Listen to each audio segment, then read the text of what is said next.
Hola, buenas tardes a todos.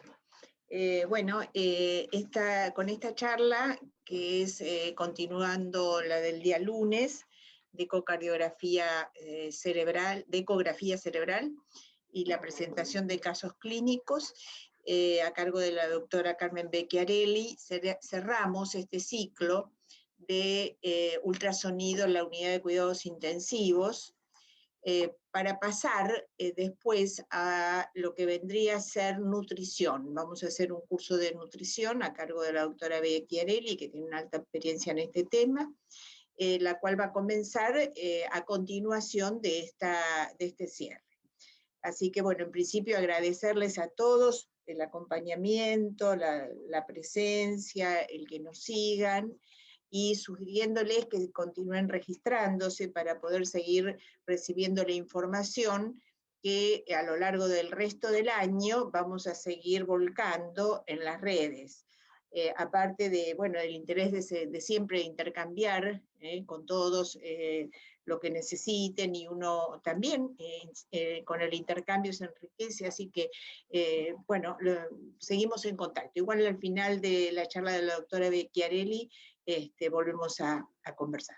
Bueno, les dejo un abrazo y bueno, y la escuchamos a la doctora Becchiarelli en esta interesante charla. Hola, buenas tardes a todos. Muchísimas gracias por estar acá. La idea va a ser retomar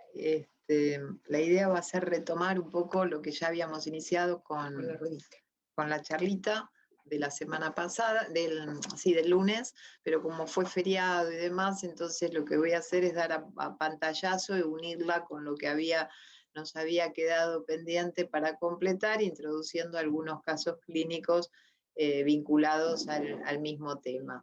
Me voy a referir a la ecografía cerebral en la unidad de cuidados intensivos.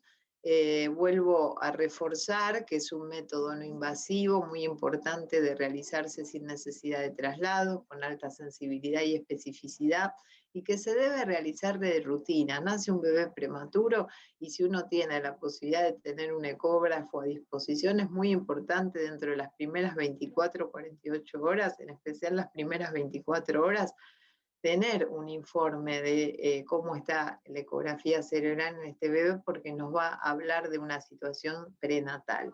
Luego uno lo repetirá de acuerdo a la evolución del pacientito. Bueno, a ver.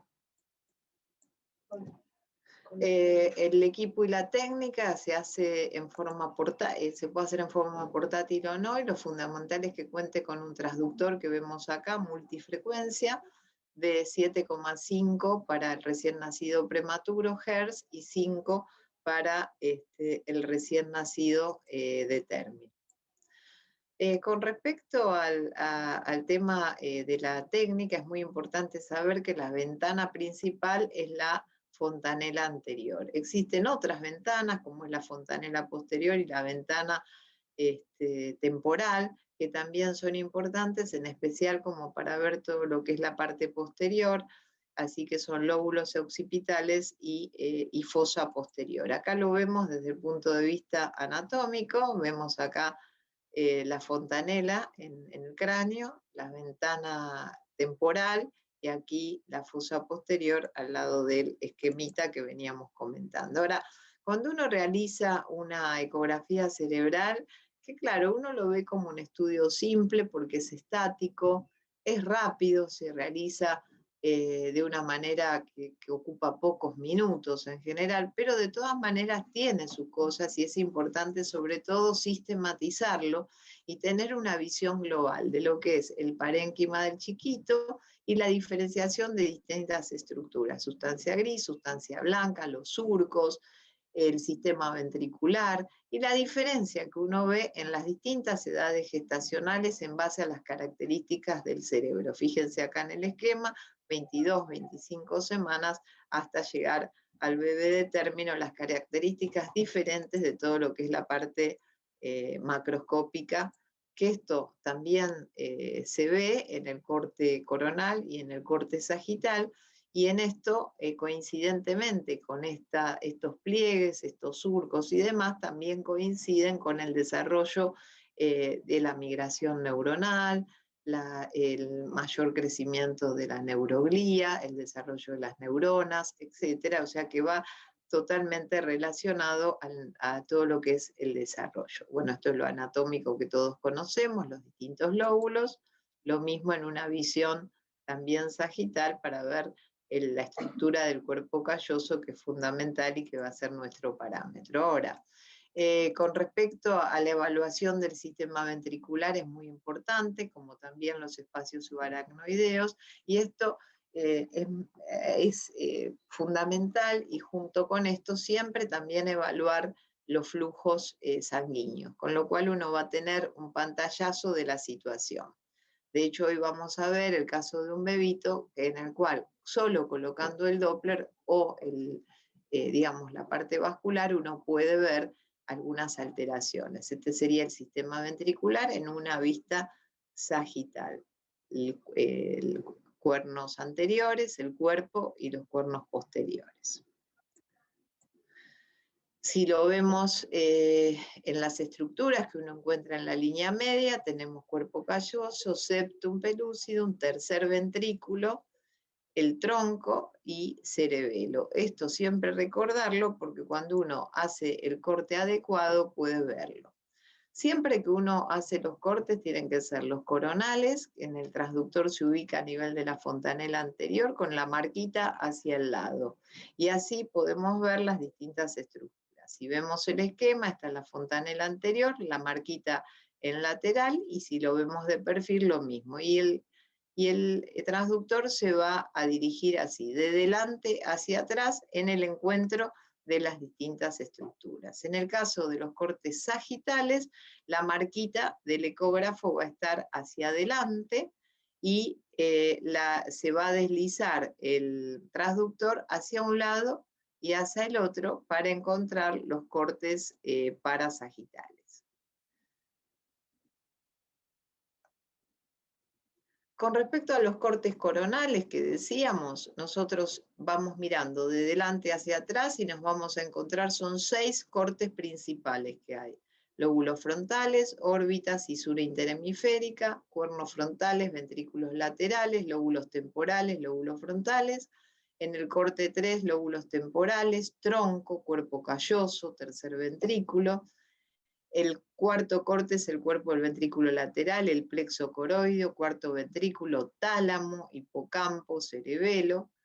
5, los parietales, el lomus, ventrículos laterales, y el 6 ya los occipitales y los centros semiovales. Si lo vemos en relación al corte esquemático, acá tenemos las distintas líneas. En el corte, el transductor, recuerden que la marquita va a estar hacia un lateral y ven primer corte, segundo corte, tercer corte, cuarto, quinto, sexto. Deslizándonos vamos a ir reconociendo las distintas estructuras. En un corte coronal anterior, acá nosotros vemos la línea interhemisférica, los cuernos anteriores de los ventrículos laterales. Acá están los plexos, pero como ustedes pueden ver, este plexo es muy llamativo. Acá hay un sangrado. Fíjense que es un cerebro bastante liso, que tiene algunos surcos. Estos son los surcos correspondientes a la zona de la cápsula interna. Y este es el cerebrito que corresponde a un bebé de 28 semanas, dentro de las primeras 48 horas de vida. Este bebé de 900 gramos inmediatamente nace y dentro de las primeras 48 horas de vida se le hace la ecografía y ahí observamos que ya tiene, como ustedes ven, una línea interhemisférica también un poquitito marcada con algo de sangre, y los ventrículos laterales, cuernos anteriores, también con un grado 1 o 2 de sangrado. Esto del medio no es tercer ventrículo, sino que esto es septum pellucidum. En ese paciente es un chico que uno tiene que seguir y tiene que volver a controlar. Si miramos, este es de otro paciente, también este chico es de 30 semanas, siguiendo por la línea, vamos a ver que nos posicionamos en la zona media entre el tercer y cuarto corte y ahí podemos observar y tener una muy buena visión de los núcleos de la base. Los tálamos que están acá y limitando con los cuernos anteriores de los ventrículos laterales tenemos el caudado. Es muy importante la visión que uno tiene de los núcleos de la base porque ahí son zonas donde puede haber imágenes de isquemia o podemos encontrar también calcificaciones. Por eso siempre es muy importante qué antecedentes tiene ese paciente. Si fue un paciente que tiene algún marcador de infección congénita alterado, bueno, no dejemos de mirar núcleos de la base y las zonas periféricas. Esto es si nosotros lo vemos con el bebé, el transductor lateral, nos deslizamos hacia atrás y hacia atrás, como les decía, podemos encontrar también los plexos coroides, donde se ve un poquito más lleno en esta área, y acá hay unos pequeños quistes de plexo coroideo sin sangrado en zona posterior, y esta es una chiquita un poquito más grande, que es una nena de 29, 30 semanas, de 1,1 kg, que se estaba controlando la ecografía. Cuando hablamos de los cortes sagitales, en este caso se identifican 5 puntos, 5 cortes. No quiere decir que uno hace la ecografía y tiene que estar religiosamente haciendo, este es el 1, ese es el 2, pero sí tenerlo en la mente y hacer ese barrido para tener una idea de las distintas estructuras, aunque uno no se acuerde todo de memoria. En el corte 1 tenemos el lóbulo temporal y cisura de Silvio y arteria temporal anterior. En el 2 el plexo, surco caudotalámico, ventrículo lateral y trígono. En el 3 es bien línea media, que es un poco la que estuvimos comentando, donde se ve bien el cuerpo calloso, la arteria pericallosa, cuarto ventrículo y fosa posterior.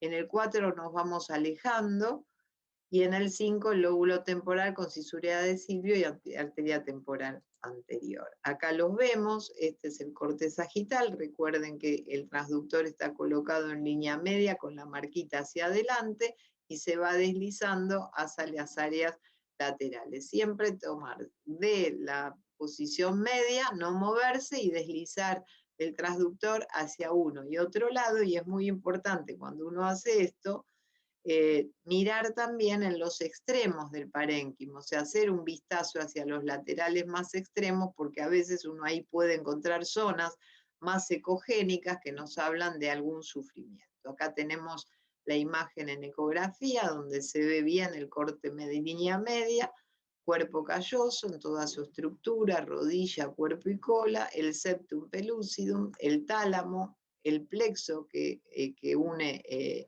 caudotalámico, tronco, y el plexo coroideo, y digamos acá estaría la zona del tercer ventrículo.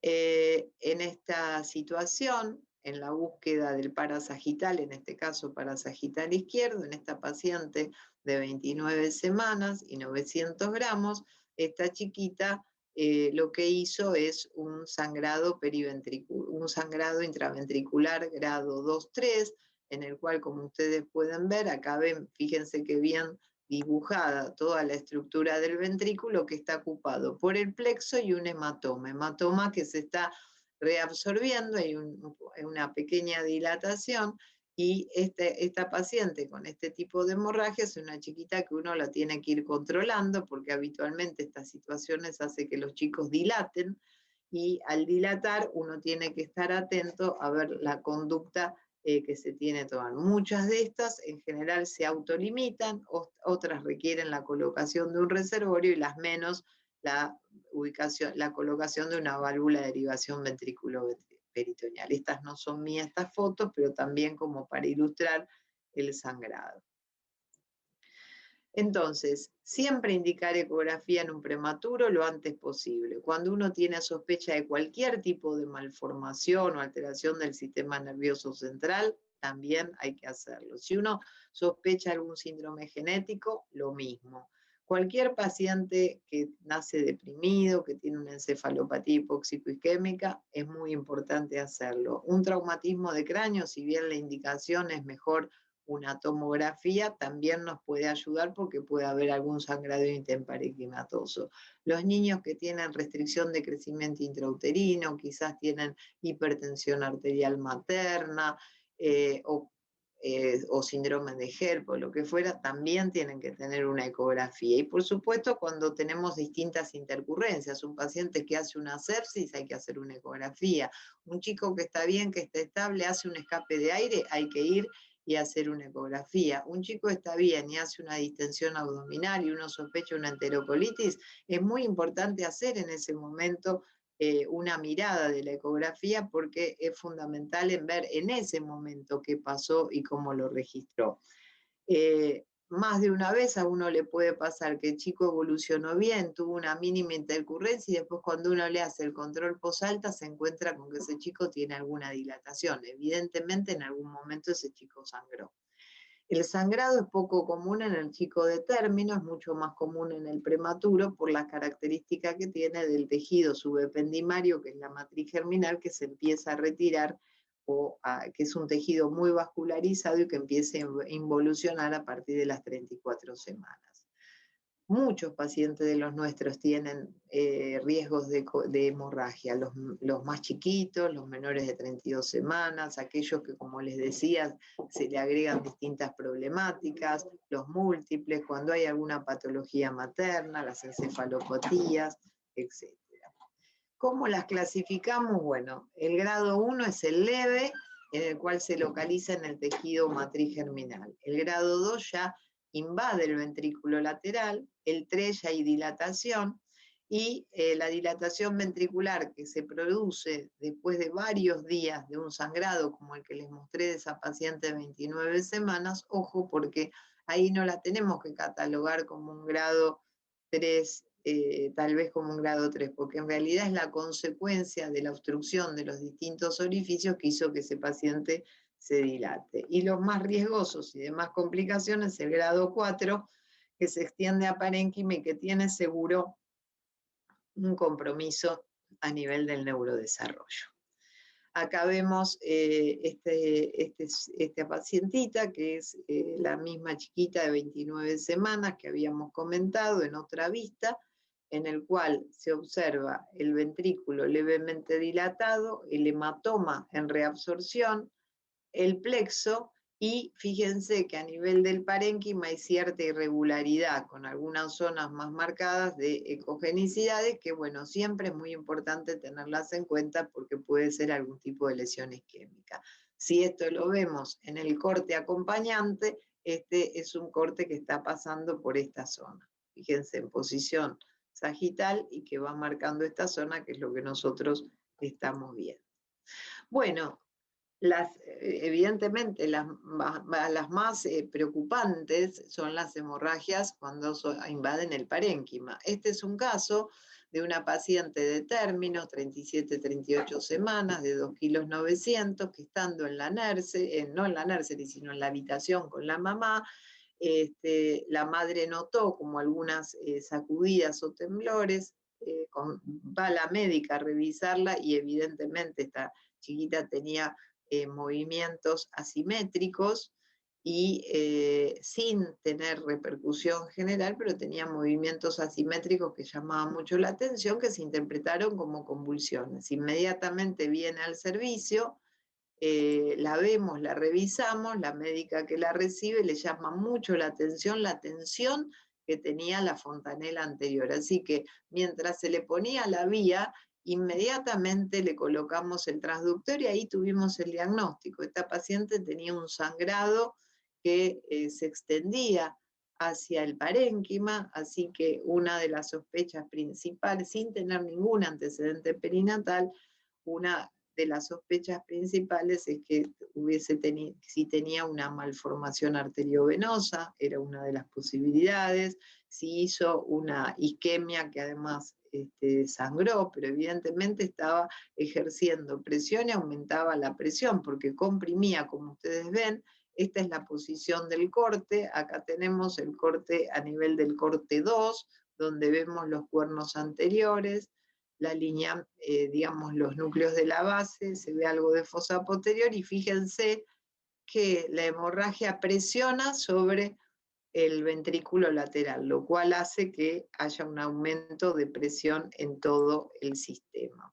Si vemos esto mismo en este mismo paciente, en un corte parasagital, observen, fíjense cómo el ventrículo está presionado en esta parte anterior y ya en este caso con unos días de evolución en el cual esa zona de hemorragia se cavita y sigue ejerciendo presión. El corte este es en posición sagital, acá vemos lo que está más marcado, que es parasagital en uno de estos cortes que es el 2 también. Esta chiquita, bueno, finalmente evolucionó bastante bien, quedó cavitado todo lo que fue, digamos, lóbulo frontal, tomó parte del parietal y del temporal, quedó con una cavitación.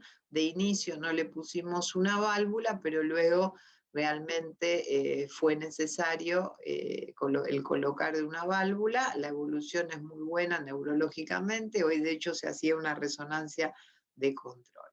Bueno, a veces en situaciones donde la evolución es compleja y el bebé fallece, este es un cerebro de un prematuro de 25 semanas que me facilitó la doctora Hernando Orena con un grado 3. Fíjense cómo está invadido y dilatado los ventrículos y también cómo ejerce un poquito de presión en el periventricular en estos chicos. Así que bueno, cuando uno tiene ese tipo de sangrado es muy importante estar atentos por el compromiso posterior. Ahora, siempre que uno tiene un sangrado, lo que nos puede surgir es la ventriculomegalia, o sea, la dilatación secundaria.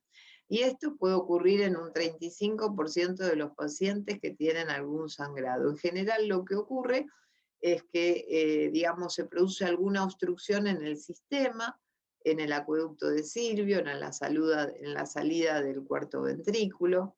No, en general esto no se produce en forma aguda, por eso es que es muy importante que ante ese paciente prematuro que tiene hemorragia, que capaz no tiene dilatación o tiene una mínima dilatación, hay que chequear y controlarlo a la semana y a la otra semana, porque a veces esto se establece entre la segunda y la tercera semana. Y al mismo tiempo también es muy importante mirar qué pasa con la sustancia blanca, como el ejemplo anterior que les mostré, porque esa presión también puede generar áreas isquémicas que luego se caviten. En esos casos del paciente que hace esta dilatación, lo primero que uno hace es, cuando esto se mantiene en el tiempo, se toma la conducta de hacer punciones evacuadoras durante un periodo X, que puede ser una semana, 2 semanas. Si la tendencia es a mantenerse estable y todavía tiene que continuar, lo que muchas veces utilizamos es un reservorio de Rihan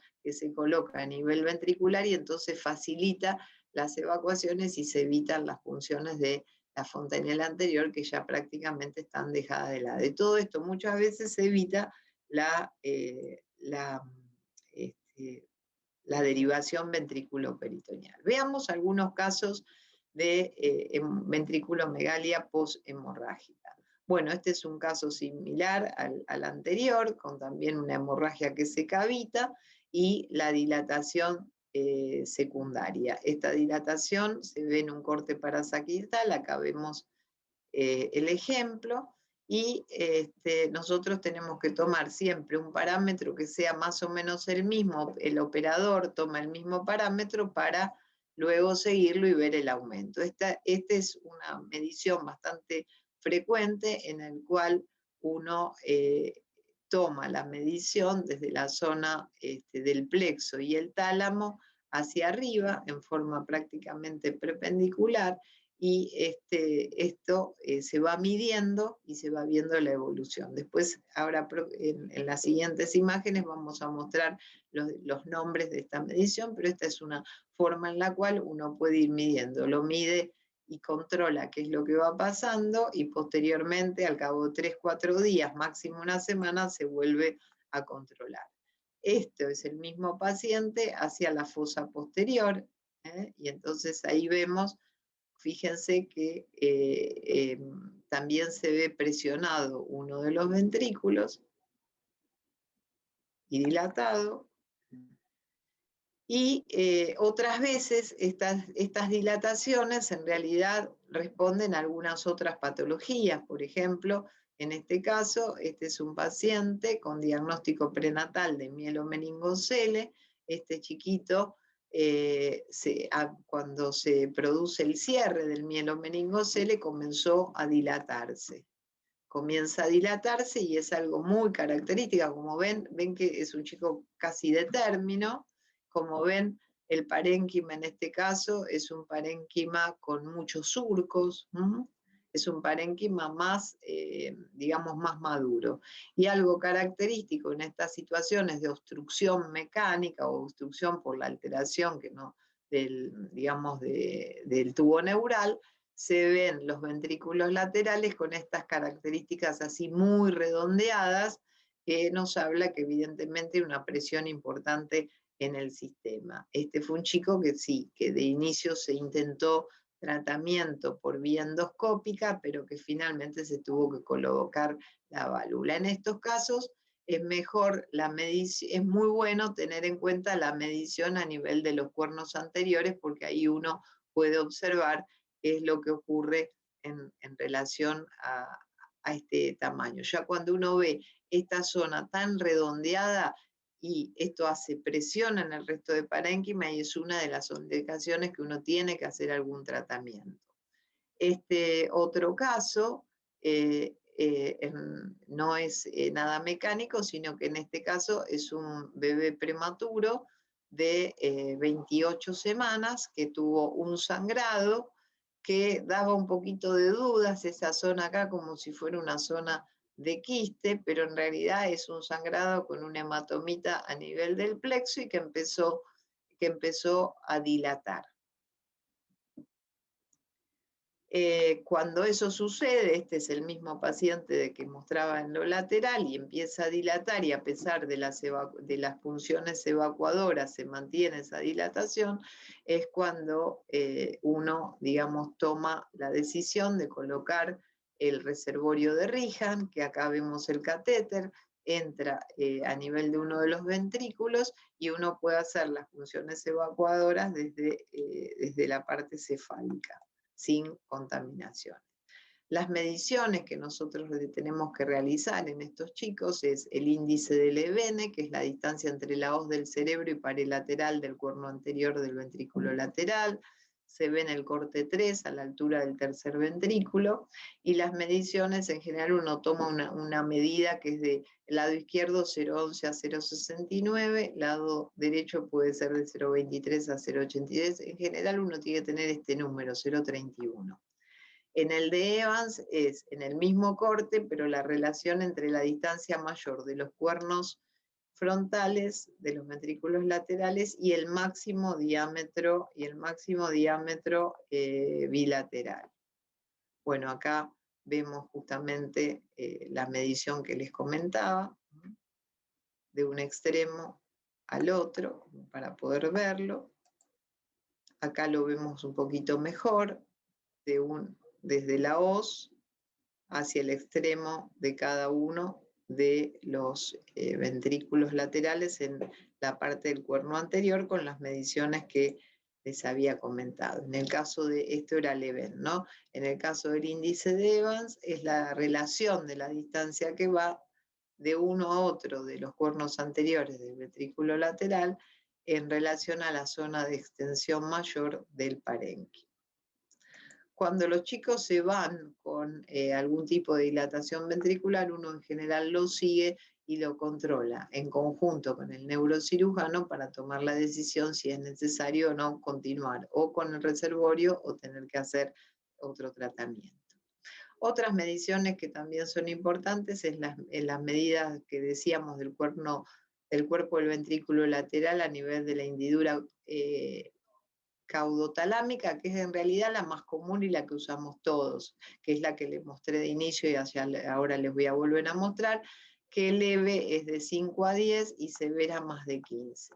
Y otra distancia que también es bastante común y que los tomamos es la tálamo occipital, que sería a nivel del cuerno posterior del ventrículo lateral, que es una de las medidas que en general también es fácil de tomar. Acá lo tenemos y vemos la inicial, que es la caudotalámica, y esta que es desde el extremo distal del tálamo hacia el occipital, y que son dos medidas que cuando hay dilatación en general tenemos que controlar y hacer el seguimiento correspondiente. Todas estas situaciones de dilatación pueden llevar a áreas isquémicas o áreas isquémicas con leucomalacia periventricular pueden llevar a atrofia cerebral y que la dilatación sea secundaria tal vez a la atrofia.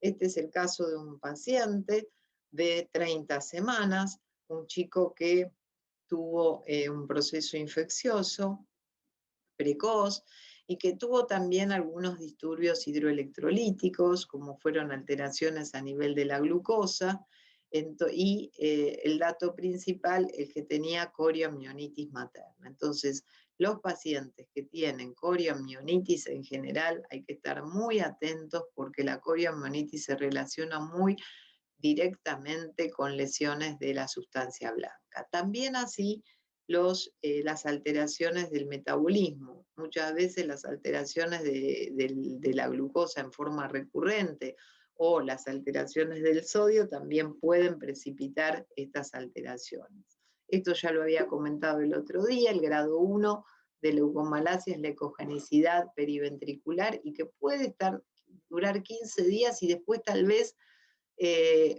acompañarse o no de tamaño ventricular. Por eso es que cuando uno ve una ecogenicidad, tiene que hacer un control los siguientes 2 semanas. El grado 2 es cuando esas zonas ecogénicas ya dejan de estar y dan lugar a quistes periventriculares, que en general son en los extremos del ventrículo. Y el grado 3 es cuando ya estas lesiones se van haciendo más extensas en regiones ya más amplias, frontoparietales y occipitales. Y el grado 4, que son, por suerte, muy pocos casos, son cuando se extienden incluso en áreas subcorticales. Ahora, ¿qué factores nos determinan en la leucomalacia periventricular? Bueno, en general uno encuentra leucomalacia periventricular, los casos más frecuentes y que uno tiene que estar atento es embarazo con hipertensión materna, antecedentes de infecciones, coriomionitis, restricción del crecimiento intrauterino, si ese paciente además fue deprimido. Con todos esos factores uno tiene que ir y estar atento en buscar si existe o no esta leucomalacia. Hay de hecho factores que determinan la leucomalacia y en base a eso iremos en la búsqueda, que son factores anatómicos vasculares, en el cual la lesión ocurre en áreas del cerebro que son de irrigación final y los vasos penetrantes largos originados en la arteria cerebral media, en especial en la anterior y posterior, se dirigen hacia la superficie pial hasta la sustancia blanca profunda. Entonces, por eso es que nosotros lo vemos en las zonas en torno de los ventrículos. Esto está relacionado por las características de estos vasos penetrantes largos. Los fenómenos isquémicos ocurren en estas áreas donde no hay conexiones, porque como les decía, estos vasos penetrantes se dirigen hacia la sustancia blanca profunda. Entonces, por eso es que uno cuando tiene que ir y mirar especialmente en esa zona. Algunos otros factores que pueden determinar son factores de la regulación vascular cerebral. En pacientes, como les decía antes, chicos que de golpe tienen una situación clínica crítica, de golpe se ponen hipotensos, la presión no se puede sostener, hay una falla cardíaca, hay cambios y retención de CO2, sustancias osmolares, alteraciones a nivel de la expansión, escapes de aire. Bueno, todo eso siempre está relacionado con la regulación vascular cerebral y esto, como les decía, en relación a la vascularización a nivel de las áreas periventriculares, hay que ir sospechar que pueden tenerla. Por otro lado, también es característico que los prematuros tienen una vulnerabilidad especial de la sustancia blanca. Los prematuros presentan una vulnerabilidad especial en relación a esto. ¿Por qué? Porque hablábamos y lo relacionamos mucho con coriomionitis. Coriomionitis es inflamación, alteración excesiva de la respuesta inflamatoria. Y nuestros pacientes son justamente chicos donde tienen un desbalance de la situación inflamatoria, son pacientes que tienen un estrés oxidativo, que esto impacta de alguna manera a nivel de los oligodendrocitos que son inmaduros, de la sustancia blanca periventricular, que es la zona que es más afectada. Y bueno, esta inflamación e infección, como les decía anteriormente, puede llevar a este desbalance de las sustancias preinflamatorias y proinflamatorias con aumentos de citoquinas, y esto directamente se relaciona a alteraciones del neurodesarrollo a corto y largo plazo, en especial paraplegia espástica, parálisis cerebral, entre otras. También las metabólicas, como son las alteraciones que decíamos antes del sodio, de la glucosa, es importante tenerlas en cuenta, y el exceso de glutamato extracelular, que se describe también como muy tóxico y en especial en relación a los oligodendrocitos. Esta es una anatomía patológica de un paciente de 29 semanas con una leucomalacia periventricular quística.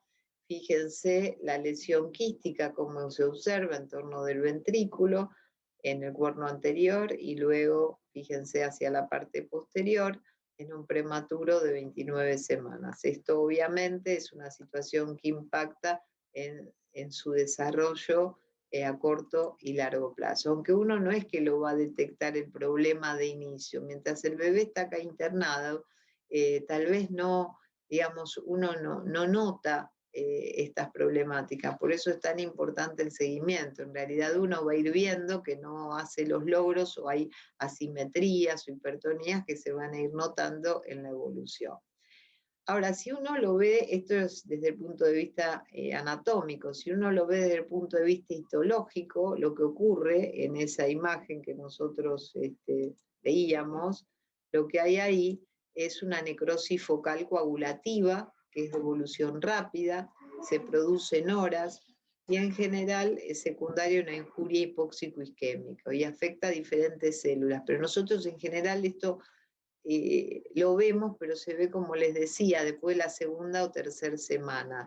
Esto siempre va asociado a presencia de quistes. Ahora, a veces puede haber un compromiso agudo celular de astrocitos y alteraciones a nivel nuclear, con cambios en el volumen de sustancia blanca, pero que tal vez no se relaciona tanto con presencia de quistes. Así que ojo con esos chicos que tienen un compromiso hiperecogénico difuso y no vemos quistes, que también pueden tener pueden también ser catalogados como una leucomalacia, y también son chicos que pueden estar afectados en el neurodesarrollo. Ahora, la forma más extensa y más difícil es esta que nosotros vemos acá. Esta es la imagen correspondiente a unos bebés que fueron gemelares, de 25 semanas, de 800 gramos, que fue un embarazo sumamente complejo, infección materna, coriomionitis, y que dificilísimos en el manejo respiratorio, con altas necesidades de ventilador, de oxígeno, óxido nítrico, y que muy tempranamente estos chicos hicieron un compromiso general del parénquima, con como vemos acá, áreas isquémicas a nivel de los núcleos de la base y grandes quistes que se diseminan en toda el área. Acá lo vemos, este es del hermanito, en una posición desde la ventana temporal. Fíjense que esto es los ventrículos, lo vemos de la ventana temporal, y miren las lesiones tremendas que tiene el parénquima, ¿no? Bueno,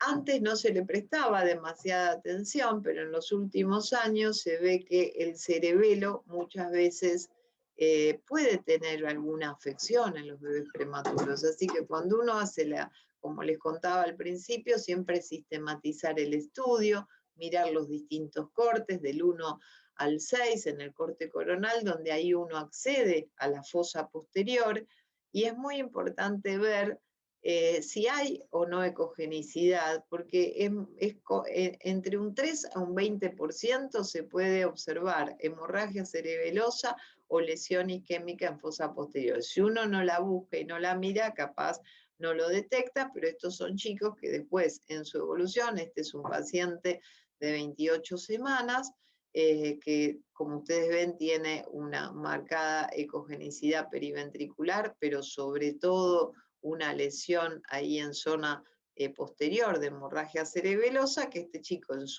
no hizo quistes de la zona, se fue reabsorbiendo, pero en su evolución un chico difícil cuando fue todo el inicio en la marcha de este paciente. Bueno, y como les decía, cuando nos sistematizamos siempre es muy importante ver los flujos sanguíneos en el cerebro. Entonces, y tener en cuenta la evaluación del flujo y del Doppler y la medición del índice de resistencia. Entonces, para realizar la evolución del flujo y el Doppler correspondiente es necesario el abordaje desde dónde. Siempre la fontanela posterior en un corte sagital, así podemos ver, como les mostré en las imágenes anteriores, la arteria pericallosa que se encuentra por delante de la rodilla del cuerpo calloso. Ahí es donde hay que medir. A veces a uno le cuesta sacar y mide en otras áreas, pero la medición para índice de resistencia, para realmente tener los flujos, es delante de la rodilla del cuerpo calloso. El índice de resistencia se calcula restando la velocidad de sistólica máxima menos la velocidad diastólica dividido la sistólica. Del área bajo la curva es la que nos está reflejando el flujo sanguíneo cerebral y que permite medir la velocidad media. Los valores que uno ve del índice de resistencia varían según la edad gestacional y la situación clínica del paciente. Por ejemplo, cuando uno tiene un bebé prematuro que hace apneas, es importante medirle el flujo cerebral y ver si tiene o no una alteración del índice de resistencia. Si el paciente tiene una hemorragia, uno tiene que medir el flujo cerebral y ver el índice de resistencia. Si el paciente hizo un ductus, tiene una enterocolitis, una sepsis, y más aún si tiene una dilatación ventricular o hidrocefalia, tenemos que nosotros medir este índice. Estos son esquemas, como más o menos tener en cuenta los valores. Para un recién nacido prematuro, el índice de resistencia es de 0.75 más menos 0.12, con una velocidad media de 0.09 más menos 0.03. Para el chico de término es 0.70 más menos 0.10 y la velocidad media un poquito más, 0.12. Las resistencias vasculares cerebrales son más altas en general en los prematuros que en los chicos más grandecitos, o sea, tanto las resistencias vasculares como la velocidad aumenta con la edad gestacional. Acá la doctora Ocio siempre les da todos los detalles, pero en esos pacientes que tienen ductus hemodinámicamente significativo, siempre se puede evidenciar un índice de resistencia elevado que se debe tener en cuenta también como otro parámetro más en la evaluación y la decisión terapéutica. Acá vemos esta imagen nuestra de un pacientito nuestro, de 29 semanas, en el cual se hace la medición correspondiente. Como vemos, acá tenemos en el corte donde observamos, ¿sí?, el cuerpo calloso. Acá tenemos delante del cuerpo calloso, tenemos la pericallosa, la arteria cerebral anterior, y ahí en la pericallosa es donde uno coloca el transductor con la marquita paralelo al flujo, y ahí uno puede observar el flujo sanguíneo, la sístole, la diástole, y como les decía, la medición del pico máximo de sístole en relación a la diástole, y esto nos da un índice de resistencia, que en este caso es normal, de 0,67.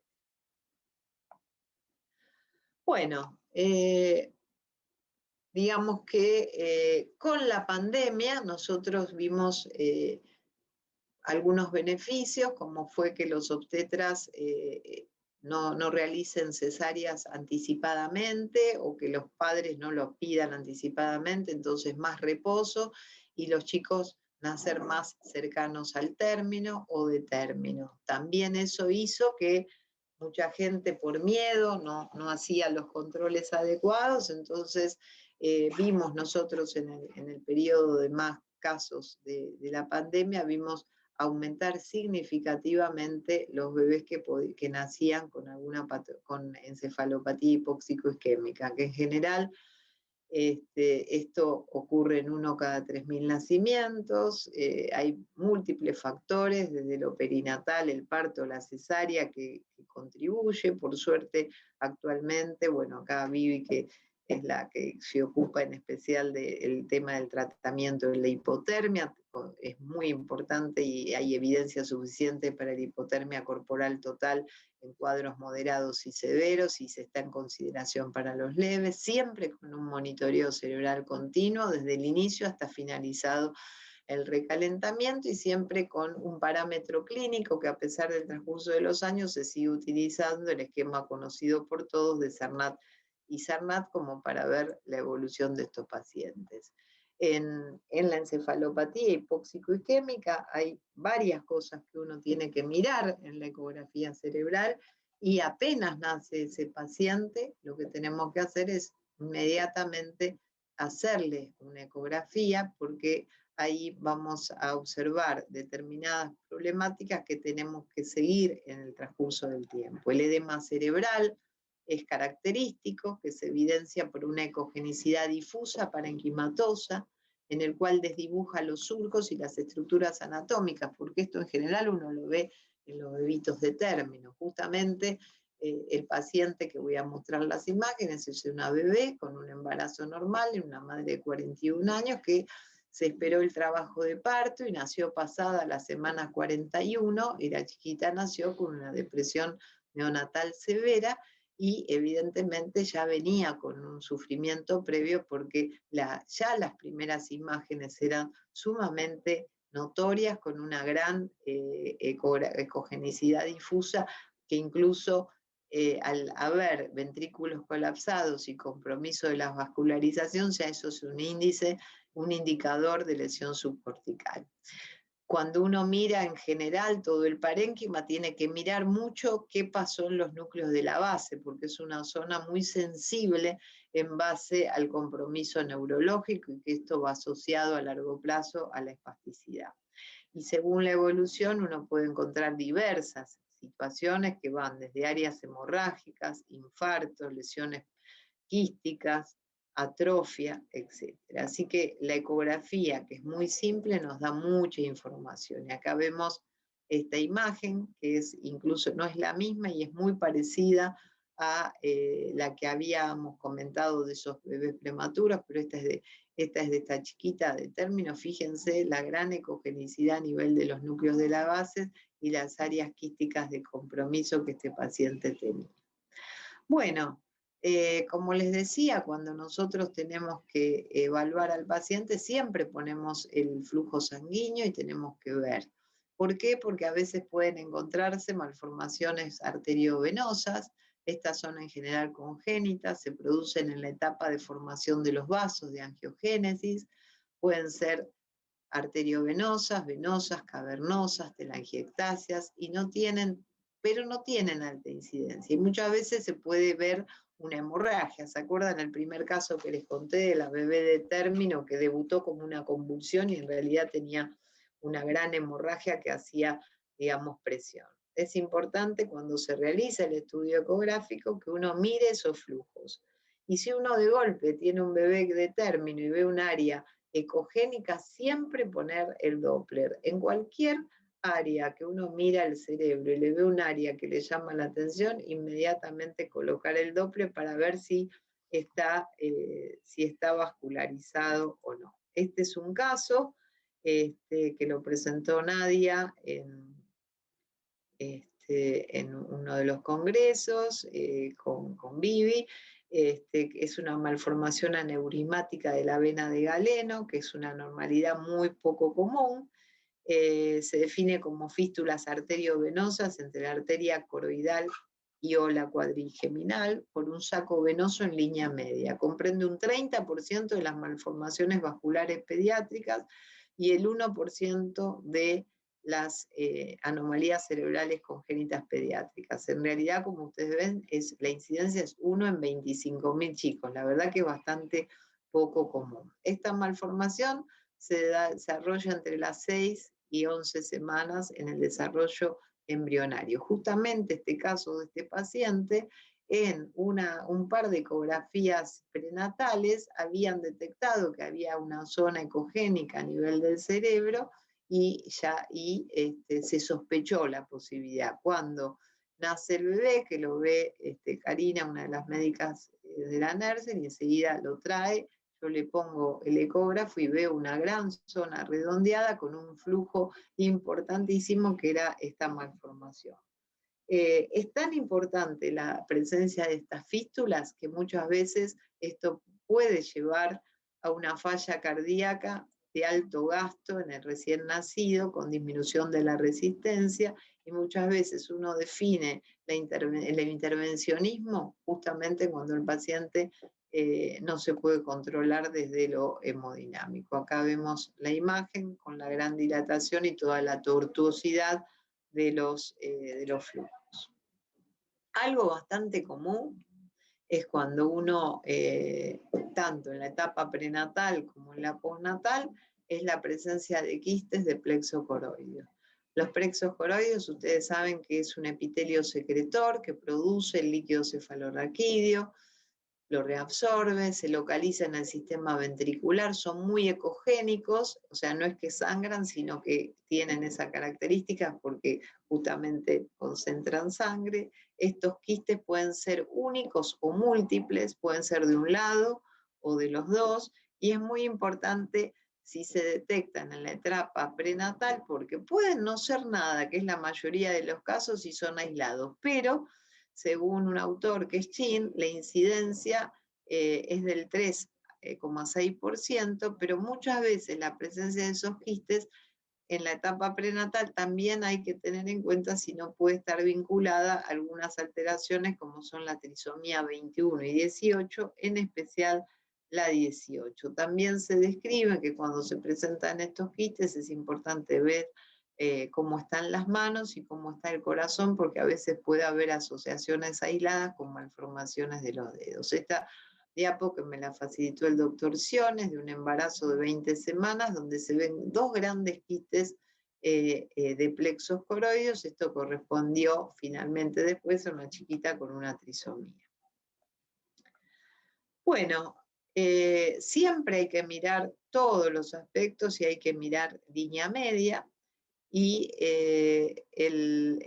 digamos, es inconfundible cómo es el cuerpo calloso, con las características y los distintos componentes, rodilla, cuerpo y cola, y la presencia del septum pellucidum. Entonces uno le tiene que prestar atención. ¿Por qué? Porque a veces puede existir una agenesia del cuerpo calloso. Fíjense en esta ecografía donde se ven marcados algunos surcos y se ve totalmente desdibujado donde estaría el septum pellucidum, y acá parece evidenciarse parte del cuerpo calloso. Esto correspondió a un prematuro de 29 semanas, 1 kilo de peso, que de inicio en realidad, como tenía, o sea, dudamos de inicio porque en realidad se dudó porque parecía que tenía parte del cuerpo calloso y demás, pero finalmente este chiquito se hizo la resonancia y fue una agenesia total de cuerpo calloso, y es un chiquito que evolucionó muy bien desde lo que es el neurodesarrollo del prematuro, pero sí lo que ha tenido son convulsiones. Tiene un desarrollo neurocognitivo hasta el momento normal. Otras cosas que podemos llegar a encontrar en los chiquitos es calcificaciones. Por eso, si nosotros tenemos algún antecedente de un embarazo que viene con una alteración digamos, de toxoplasmosis, citomega, herpes, lo que fuere, también esos chicos, como les decía al principio, uno tiene que hacer una mirada ecográfica. Es rápida, es sencilla y es útil. Fíjense estas imágenes donde uno ve en áreas periféricas, periventriculares en general, zonas de calcificaciones, ¿sí? Esto corresponde a un recién nacido, 37 semanas con toxoplasmosis. ¿Dónde encontramos las microcalcificaciones? En pacientes con toxoplasmosis, que predominan en los núcleos de la base, periventriculares, corticales. A veces pueden ser pequeñas y otras veces más amplias, depende del tiempo. La rubiola congénita, que ya es la verdad que es bastante difícil de encontrarlo, pero bueno, puede asociarse a meningitis, puede haber dilatación de los ventrículos, alteración de sustancia blanca. El citomegalovirus es una infección que en realidad es la más frecuente, puede tener también microcefalia, hidrocefalia. Las calcificaciones pueden ser puntiformes o en placas. En el herpes a veces se puede ver incluso una encefalomalacia multiquística, y a veces en algunas infecciones adquiridas, secundarias, como pueden ser encefalitis viral, tuberculosis, formas granulomatosas, quistidatídico. La verdad que estas son bastante poco comunes, pero lo cierto es que ante un embarazo que uno sigue, que tiene alguna problemática en todo lo que pueden ser cualquiera de estas entidades de infecciones congénitas, es un paciente donde uno le tiene que hacer una ecografía para ver si hay, es uno de los puntos, mirar la ecografía y mirar el fondo de ojo para observar si no hay un impacto que ya se hizo en etapa prenatal.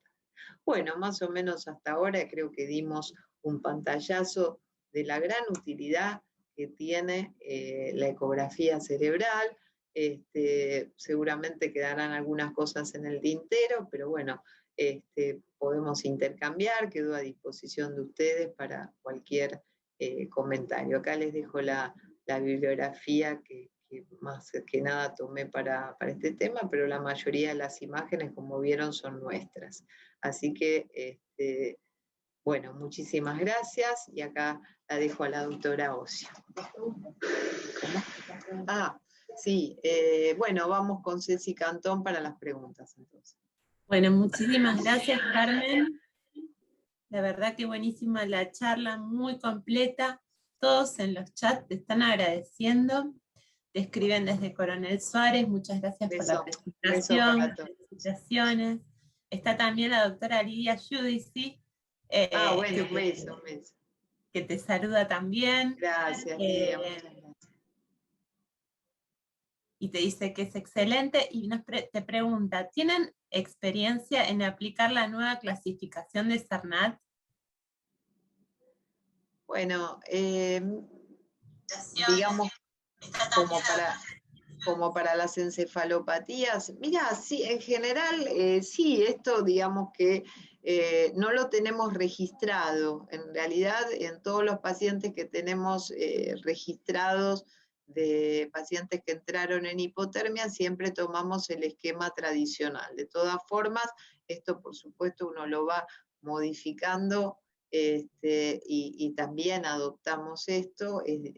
Realmente la clínica siempre uno mira 2 o 3 puntos claves que siempre hacemos, y bueno, este registro lo lleva siempre Vivi Robledo, y en conjunto tratamos de unificar esto, pero nos resulta útil, y bueno, pero los registros que tenemos hasta el momento es con la clasificación tradicional. Perfecto. Bueno, acá también te están saludando desde Belice, el doctor Ramón Varela, te está saludando la doctora Rosana Andrade. Bueno, acá en el chat del Facebook no tengo ninguna pregunta. Acá te agradece la doctora Lidia Giudici. Gracias. Les agradecemos a todos que estén conectados. Bueno, Facundo Troiani también, súper interesante, doctora, gracias. Está la doctora Cecilia Baston, que la conocés. Gracias. Excelente y clara. Así que bueno, no tengo preguntas, felicitaciones un montón, agradecimientos un montón, pero por ahora preguntas no sé si Bueno, los yo residentes capaz, allá que están con vos. sí, no sé si quieren preguntar algo. Con respecto a esta malformación aneurysmática de la vena de Galeno que mencionaba, el tema del fallo cardíaco, ¿es por redistribución de flujo o insuficiencia cardíaca? Claro. Acá pregunta Nacha porque es la alteración en los pacientes con malformaciones vasculares, en este caso que presenté de la vena de Galeno, y bueno, esto es que justamente por todas las fístulas presentes el paciente altera su gasto por insuficiencia cardíaca, y ese es un determinante que hace que uno tenga que tener alguna intervención en ese tipo de patología. Yo capaz, ya que no hay preguntas, dar el mensaje que primero yo no soy ecografista, esto no reemplaza a los ecografistas, sino que esto es un complemento muy importante a la clínica, que uno lo puede tener al lado del paciente y que muchas veces ayuda muchísimo en el diagnóstico, y es simple, sencillo y no se necesita una gran sapiencia. El caso para mí emblemático es el de esta paciente que tiene unos temblorcitos, después hace una convulsión, la médica, creo que era Aurora, que la recibe, le nota la fontanela tensa, se le pone el transductor y ya tenía el diagnóstico. Entonces, bueno, fíjense que con muy poquito uno puede realmente tener diagnósticos y ayudar en un montón de cosas. Lo importante es darle el valor que corresponde a algo simple, un procedimiento sencillo, y que además que nos da la posibilidad de hacer algo estático, que no es tan difícil como es el ecocardiograma, que es tan dinámico, nos permite capaz ir, mirar, interesarnos en todo lo que es lo anatómico, que es cuestión de ir, leerlo y acomodarlo. Acá nos hace un aporte la doctora Rosana Andrade, dice: alteraciones del flujo sanguíneo cerebral en prematuros extremos es indicativo de uso de inotrópicos, o no sé si es pregunta o comentario, es necesario complementar con un estudio de ecocardio funcional. Yo creo que puede llegar a ser las dos cosas. Acá la tengo a la doctora Ocio para eso, mirá. Hola Roxana, bueno, gracias por tu pregunta. Sí, por supuesto, o sea, es lo que hablábamos el otro día cuando hablábamos de las otras utilidades del ultrasonido en la unidad de cuidados intensivos. O sea, uno lo que pretende es no solamente que el ultrasonido sirva para el corazón y hacer el diagnóstico de bomba, sino también de flujos y perfusión, porque está destinado precisamente para que los tejidos perfundan adecuadamente. Entonces, poder controlar, no solo a través de la espectrofotometría infrarroja, sino también a través del ultrasonido, los flujos cerebrales y poder relacionarlos e interrelacionarlos con lo que es el ultrasonido cardíaco, y cómo está la resistencia, cómo están los flujos, obviamente hacen a que uno pueda dar una indicación más correcta. O sea, el uso de inotrópicos estará supeditado a la situación hemodinámica en particular de cada paciente. Por eso creo que esto que comenta Carmen es tan importante, o sea, esta interacción, ¿no es cierto?, de las distintas disciplinas del ultrasonido en la evaluación de un paciente en todos los órganos, en todos los órganos. Creo que familiarizarnos con esta herramienta es precisamente una de esas grandes virtudes. O sea, uno puede monitorear no solamente el corazón, flujos, resistencias, sino cada órgano y ver cómo perfunde cada órgano, cómo perfunden los riñones, cómo perfunde el intestino, cómo perfunde el hígado, cómo perfunde el cerebro. Y de esto tomar una decisión, y aparte, obviamente, particularmente en el cerebro, el flujo de vena cava superior es uno de los grandes indicadores. Piensen que cuando hablábamos de flujo en venas cava superior, no solamente en el prematuro chiquito, sino que también es un marcador de flujo cerebral en el tratamiento de hipotermia y en el recalentamiento, y es un marcador de pronóstico. ¿Se acuerdan que lo hablamos cuando hablamos de este tema? Y es realmente muy interesante esta interrelación. Así que sí, creo que los inotrópicos tienen que ver la indicación con la situación hemodinámica en general y en particular con los órganos. Muy clara, Cris. Yo quiero agregar en esto o complementar que cuando uno tiene un paciente crítico, que por supuesto siempre es la valoración clínica, ¿cierto? Eso es fundamental. Y el complemento con estas técnicas tan a la mano y al lado del paciente, como es la ecografía funcional cardíaca y la ecografía cerebral, y a eso uno, por suerte, si tiene a la mano, también es muy importante la detección de los flujos, y siempre nosotros que tenemos un paciente crítico y podemos hacerlo, tratamos de colocar los flujos regionales como para ver un poco sumar entre todo, y a veces con eso se toma una decisión un poco más acertada, ¿no es cierto? Yo quería hacer Acá tenemos una pregunta. Creo que puede tener que ver en relación con lo que están diciendo. Cuando uno toma una determinación, por ejemplo, de hacer una punción evacuatoria transfontanelar, debe haber, calculo que algo del score de la clasificación y también la clínica, ¿no? Bueno, acá Nacha nos pregunta cuándo uno hace una punción transfontanelar. Mira, en realidad uno trata de evitar las punciones transfontanelares. Cuando nosotros tenemos un paciente que tiene dilatación ventricular increyendo, entonces uno lo que hace, estamos hablando de un prematuro con un sangrado, lo que primero se hace es evacuaciones por punción lumbar. Se hacen las evacuaciones evacuadoras en base a que no esté bloqueado y el paciente lo permita. Estas uno le da un tiempo, en general es una semana, 2 semanas, de acuerdo como vaya evolucionando el paciente y con controles muy seguidos, y muchas veces solo con eso permite que se active el drenaje y el paciente se frena la dilatación, que fue uno de los casos que presenté. Pero puede ocurrir que al contrario, que ese paciente no